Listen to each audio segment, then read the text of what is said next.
केंद्र में एनडीए की सरकार बन गई। पीएम मोदी के नेतृत्व में दर्जनों नेताओं ने मंत्री पद की शपथ भी ले ली। लेकिन दूसरी तरफ कांग्रेस है जो कल तक सरकार बनाने के लिए हाथ पांव मार रही थी, लेकिन आज हालत यह है कि अब तक लीडर ऑफ ऑपोजिशन का नाम तक तय नहीं कर पाई है। कांग्रेस की इसी कार्यशैली के कारण जनता उसे सत्ता नहीं सौंपना चाहती, क्योंकि कांग्रेस के नेता फिलहाल राहुल गांधी को मनाने में लगे हैं कि वो इस पद को स्वीकार कर ले। लेकिन ये सब तो कांग्रेस का अपना मामला है और वो इसे अपने हिसाब से ही हैंडल करेंगी। मोदी के शपथ ग्रहण समारोह में राहुल या गांधी परिवार का कोई दिखा नहीं, लेकिन टेलीविजन पर गांधी परिवार से लेकर इंडी गठबंधन के सारे नेता शपथ ग्रहण समारोह देखते रहे। मोदी कैबिनेट में शामिल हुए एक नेता को देखकर राहुल गांधी से लेकर सोनिया गांधी तक परेशान हो गए। ये चेहरा किसी और का नहीं, रवनीत बिट्टू का था, जो करीब 20,000 वोटों के अंतर से चुनाव हार गए। रवनीत बिट्टू की छवि फायर ब्रांड नेता की रही है। यही वजह है कि कांग्रेस उनको मोदी कैबिनेट में देखकर बेचैन हो गई। रवनीत बिट्टू का अचानक कांग्रेस से मोह भंग हुआ और बीजेपी में शामिल हो गए।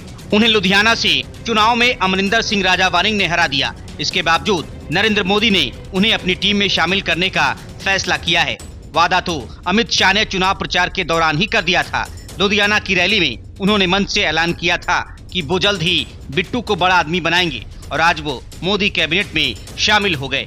मोदी के साथ चाय पर चर्चा के बाद उन्होंने कहा कि पंजाब ड्रग में फंसा हुआ है, उसे खुशहाल बनाना है। सच्ची बात बताऊं तो मैं सोच भी नहीं रहा था कि मंत्री बनने के लिए कॉल आएगा। ये पता था कि बीजेपी ने पंजाब को बहुत सीरियसली लिया है। मेरी जिम्मेवारी है कि मैं घर जाकर पंजाब के किसानों को समझाऊंगा। मुझे प्रधानमंत्री ने कहा है, अमित शाह ने ये काम दिया है। रवनीत सिंह बिट्टू ने अपनी पुरानी पार्टी कांग्रेस को भी आड़े हाथ हो लिया। उन्होंने कहा कि एनडीए ने चुनाव के बाद कोई जोड़ तोड़ किया ही नहीं। एनडीए चुनाव लड़ा और जीत गया। उधर कांग्रेस और सारे मिलकर 200 नहीं पहुंच पाए। मेरा दावा है कि अखिलेश, तेजस्वी, ममता सब अलग हो जाएंगे। वो तो आज तक लीडर ऑफ ऑपोजिशन तय नहीं कर पाए। रवनीत की पत्नी काफी खुश नजर आ रही थी। उन्होंने बताया कि लुधियाना से हार के बावजूद भी उम्मीद थी। रवनीत की मां ने कहा कि मेरा बेटा बेअंत सिंह का पोता है, जिन्होंने अपने खून से पंजाब को सींचा। मेरा बेटा शानदार मंत्री साबित होगा। पंजाब के सीएम रहे बेअंत सिंह की हत्या आत्मघाती बम विस्फोट में हुई थी। 1995 में 31 अगस्त के दिन सेक्रेटेरिएट के पास पंजाब पुलिस के कांस्टेबल दिलावर सिंह ने बेल्ट बम ट्रिगर कर दिया। बलवंत सिंह रजवाना बैकअप माना बम था, जिसे अरेस्ट कर लिया और अभी फांसी की सजा का इंतजार कर रहा है।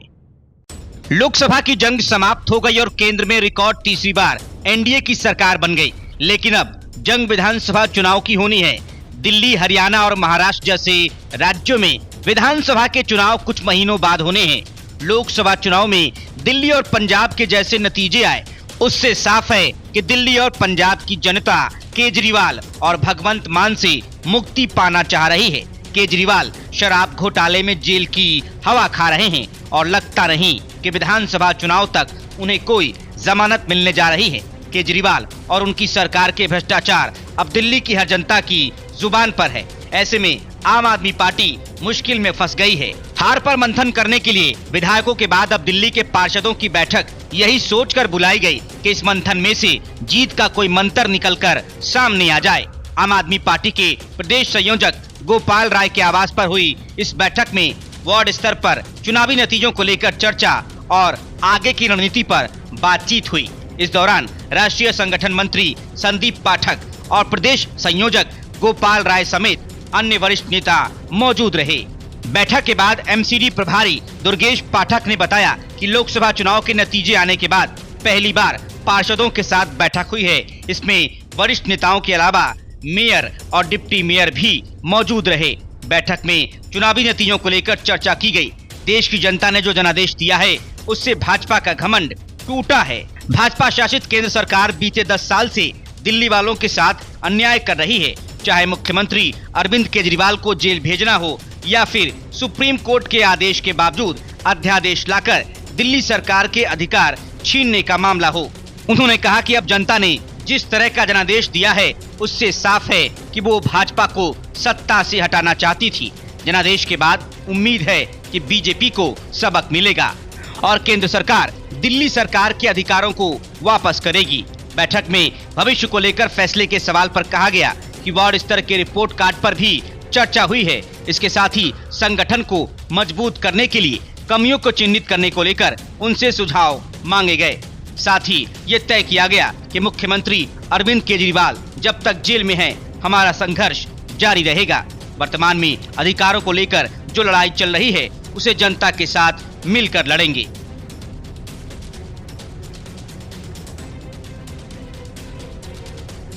अरविंद केजरीवाल ने विधानसभा का इस्तेमाल अपनी घटिया सियासत के लिए खूब किया।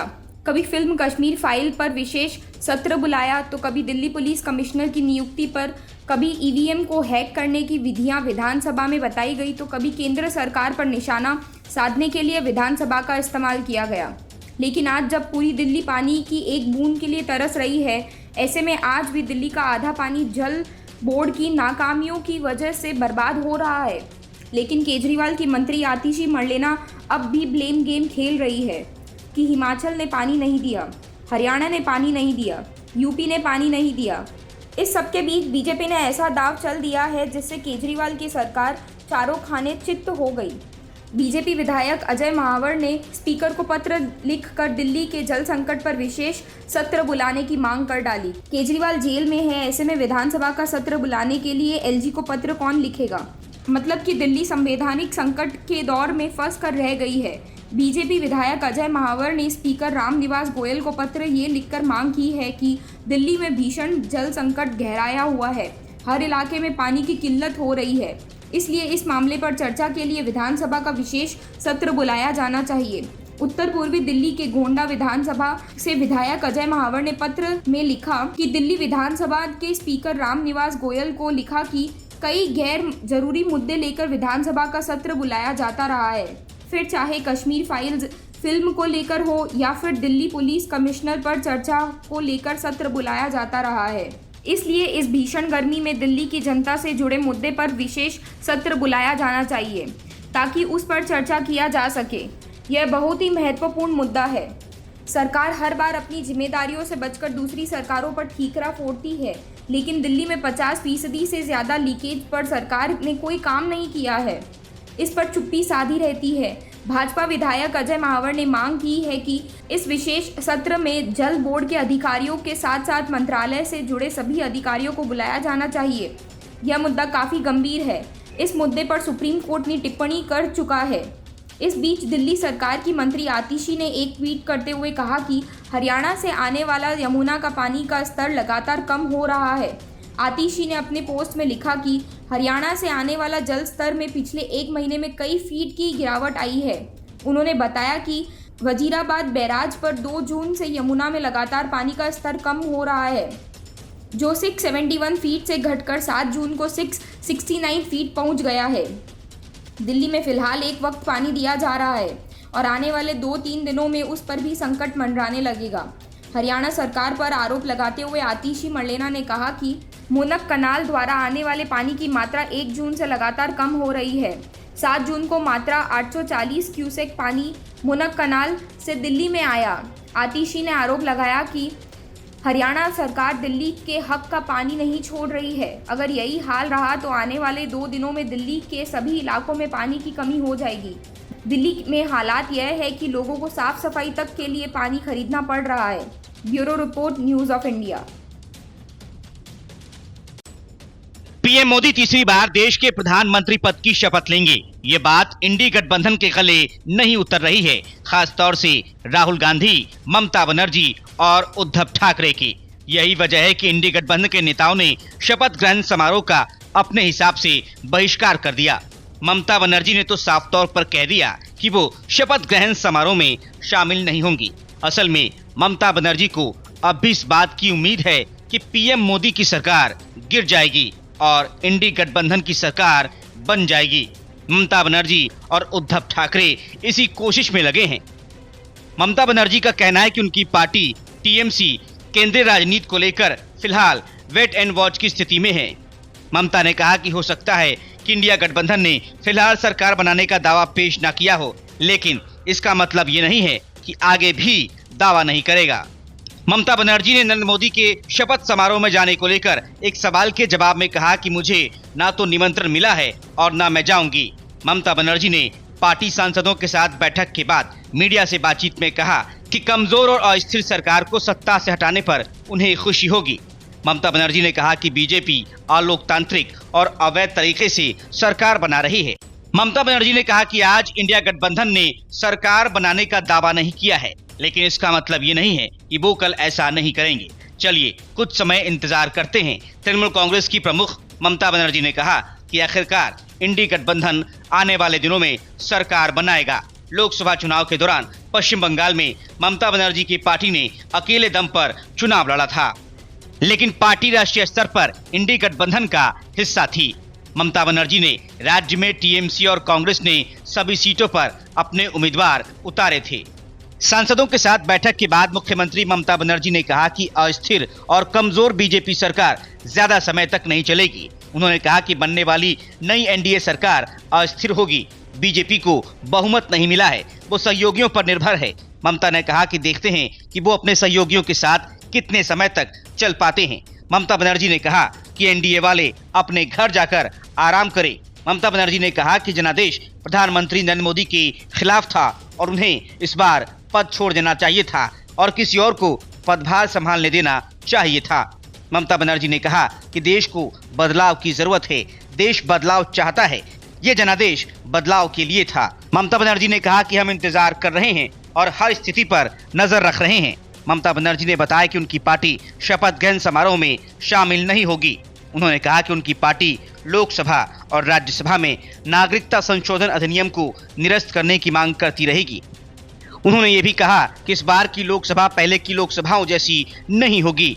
टीएमसी सांसदों ने उन्हें संसदीय दल का नेता चुना है। सीएम ममता ने सुदीप बंदोपाध्याय को लोकसभा का नेता और डेरेक ओब्रायन को राज्यसभा का नेता बनाया है।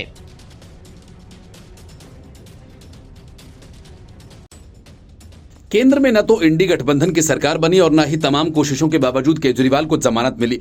एक कांग्रेस का साथ था तो आम आदमी पार्टी ने गठबंधन ही तोड़ डाला। सियासत में अलग थलग पड़ी आम आदमी पार्टी के पास अब दिल्ली की सरकार बचाने की बड़ी चुनौती है। दिल्ली के उपराज्यपाल वीके सक्सेना पहले ही साफ कर चुके हैं कि वे जेल से सरकार नहीं चलने देंगे। वहीं अदालत से भी केजरीवाल को जमानत नहीं मिली। ऐसे में वो कब तक जेल से बाहर आएंगे कोई निश्चित नहीं। कुछ महीनों बाद दिल्ली विधानसभा के चुनाव भी होने हैं, इसलिए माना जा रहा है कि दिल्ली में सियासी भूचाल कभी भी आ सकता है, जिसे लेकर दो संकेत और एक बड़ा दावा सामने आया। पहला है दिल्ली के सीएम को जमानत न मिलना, दूसरा है सीएम आवास पर सुनीता केजरीवाल की अध्यक्षता में पहली बार बैठक। इस बैठक के बाद ये साफ हो गया कि पार्टी की कमान सुनीता केजरीवाल के हाथों में दी गई है। इससे भाजपा के उस दावे को बल मिल रहा है। केजरीवाल इस्तीफा देकर पत्नी सुनीता केजरीवाल को उत्तराधिकारी बना सकते हैं। उपराज्यपाल वीके सक्सेना स्पष्ट कर चुके हैं कि वो जेल से दिल्ली सरकार नहीं चलने देंगे। दिल्ली में संवैधानिक संकट जैसी स्थिति उत्पन्न हो वो सख्त कदम उठाने के संकेत भी दे चुके हैं। इससे केजरीवाल सरकार के भविष्य को लेकर कयास लगाए जाने लगे हैं। ईडी ने 21 मार्च को मुख्यमंत्री अरविंद केजरीवाल को गिरफ्तार किया था। गिरफ्तारी के बाद भी उन्होंने पद नहीं छोड़ा। आम आदमी पार्टी ने घोषणा की है कि केजरीवाल जेल से ही सरकार चलाएंगे। भाजपा के प्रदेश अध्यक्ष वीरेंद्र सचदेवा का कहना है कि मुख्यमंत्री के जेल में होने से दिल्ली का विकास बाधित हो रहा है। महापौर का चुनाव नहीं हो सका, दिल्ली वासियों के हित में अविलंब त्याग पत्र देकर किसी और विधायक को मुख्यमंत्री बनाना चाहिए। दिल्ली के पूर्व मुख्य सचिव उमेश सहगल का मानना है कि मुख्यमंत्री के जेल में होने से सामान्य प्रशासनिक कार्य पर कोई असर नहीं पड़ रहा, परंतु बड़े कार्यों में दिक्कत है। लंबे समय तक वो जेल में रहेंगे तो निश्चित रूप से दिल्ली का विकास, अन्य कार्य बाधित होंगे। महत्वपूर्ण फाइल्स मुख्यमंत्री की अनुशंसा से उपराज्यपाल के द्वारा पास की जाती है। राजनीतिक जानकारों का कहना है कि केजरीवाल को ये उम्मीद रही होगी केंद्र में इंडी गठबंधन की सरकार बनेगी तो उन्हें राहत मिल जाएगी, परंतु ऐसा नहीं हुआ। अदालत ने उन्हें अंतरिम जमानत देने से भी इनकार कर दिया है। इस कारण आने वाले दिनों में उनकी सरकार की परेशानी बढ़ेगी। आम आदमी पार्टी की सरकार को बचाने के लिए केजरीवाल को त्यागपत्र देकर किसी और को मुख्यमंत्री की कुर्सी सौंपनी होगी। उनके सामने दो विकल्प हैं, या तो वो अपनी पत्नी को अपना उत्तराधिकारी बनाएंगे या फिर अपने किसी विधायक को। केजरीवाल के जेल जाने के बाद से सुनीता केजरीवाल राजनीति में सक्रिय हुई हैं। 31 मार्च को इंडी गठबंधन की रामलीला मैदान में हुई रैली में उनकी राजनीतिक पारी की शुरुआत हुई थी और अब पार्टी की बैठक बुलाकर कांग्रेस के साथ गठबंधन तोड़ने का फैसला सुनीता केजरीवाल ने किया। ऐसे में सरकार पर संकट गहराएगा तो केजरीवाल इस्तीफा देकर सुनीता केजरीवाल को सीएम बनाने से हिचकेंगे नहीं। Bureau report, news of India.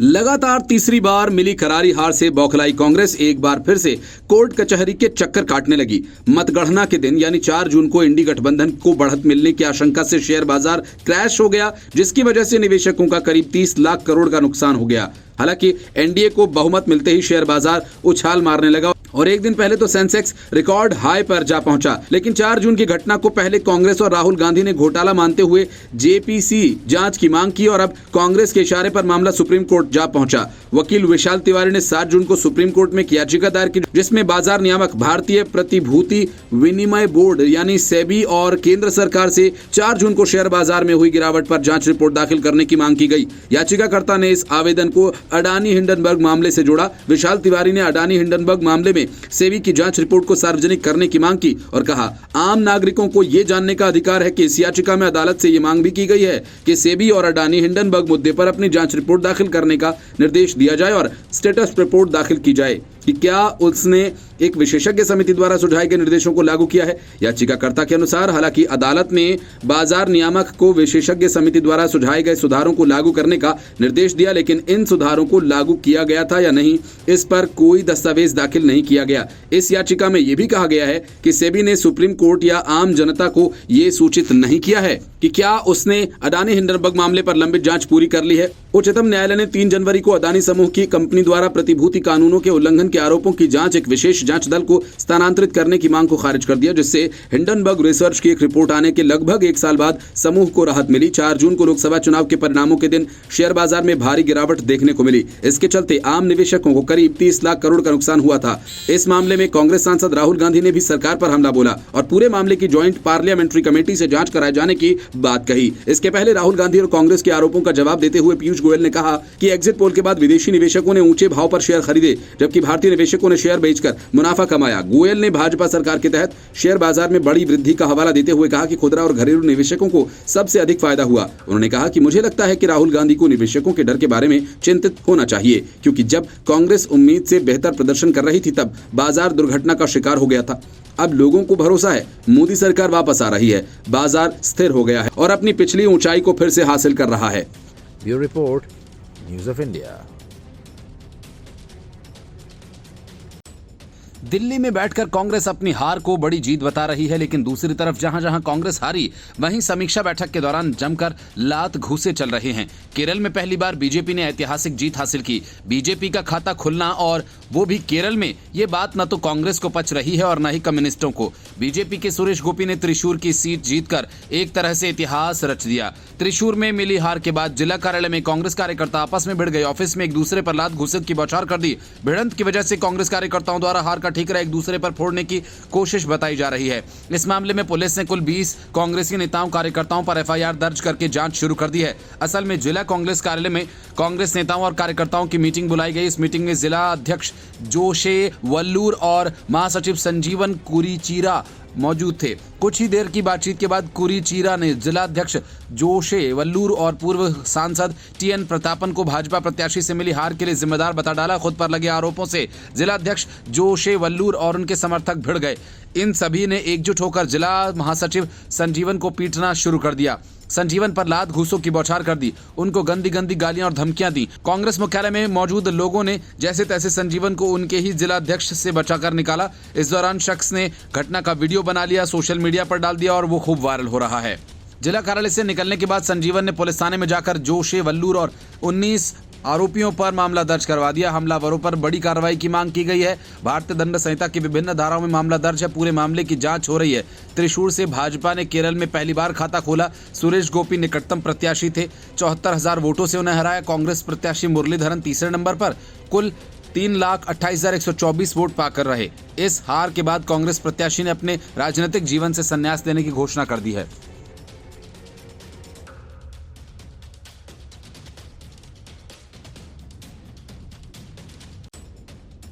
आम आदमी पार्टी ने भले ही कांग्रेस से गठबंधन तोड़ लिया, लेकिन चुनाव प्रचार के दौरान इंडी गठबंधन के साथी होने के नाते आम आदमी पार्टी ने कांग्रेस की हवाबाजी का खुलकर समर्थन किया। वैसे भी आम आदमी पार्टी अब तक लोगों से ऐसे वादे करती आई जिसे कभी पूरा नहीं किया जा सकता, लेकिन इस बार कांग्रेस ने तो हद ही कर दी। इसी हद की वजह से कांग्रेस तो फंस ही गई। इसका अब साइड इफेक्ट आम आदमी पार्टी को भी झेलना पड़ रहा है। अब महिलाओं ने संजय सिंह और राघव चड्ढा की गाड़ी को घेर लिया और उनसे चुनावी वादे को पूरा करने की मांग करने लगी।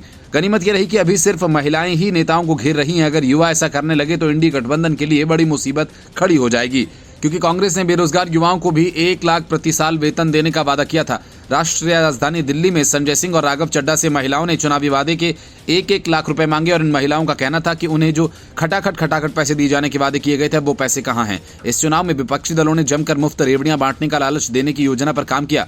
कांग्रेस अपने ही घोषणा पत्र और आम लोगों में बांटे गए गारंटी कार्ड में फंस गई। कांग्रेस दफ्तरों पर महिलाएं पहुंच रही हैं, नेताओं को घेर रही हैं, ऐसे में पैसे मांग रही हैं। असल में कांग्रेस ने महिलाओं से वादा किया था कि 5 जून 2024 से ही महिलाओं के खाते में पैसे पहुंचना शुरू हो जाएंगे। संजय सिंह और राघव चड्ढा को घेर कर ये महिलाएं कह रही थीं कि आप हमसे दुआ लेकर ही जाना। हालांकि इस दौरान दोनों ही आम आदमी पार्टी के नेता संजय सिंह राघव चड्ढा महिलाओं से बच निकलते हुए नजर आए। कांग्रेस ने इन महिलाओं को हर साल 1 लाख रुपए देने का वादा किया, युवाओं को वेतन देने का वादा किया। इससे पहले उत्तर प्रदेश के लखनऊ कांग्रेस कार्यालय में मुस्लिम महिलाओं की लंबी कतार लग गई, 1 लाख रुपए की मांग करने लगी। साथ ही कह रही थी कि वित्तीय लाभ दिया जाए। मुस्लिम महिलाएं अपना अपना पहचान पत्र और अन्य दस्तावेज लेकर कांग्रेस दफ्तर पहुंची। हाथ में कांग्रेस का गारंटी कार्ड पकड़ा हुआ था। 1 लाख रुपए के वेतन के अलावा हर शिक्षित युवा को पक्की नौकरी देने का वादा किया गया।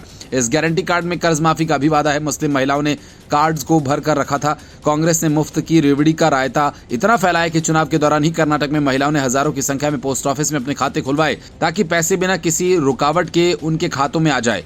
माना जा रहा है कि चुनावी वादों के नाम पर किया गया कांग्रेस का ये फर्जीवाड़ा कहीं उस पर भारी न पड़ जाए, जिसका खामियाजा आने वाले विधानसभा चुनाव में उठाना पड़े। Bureau Report, News of India.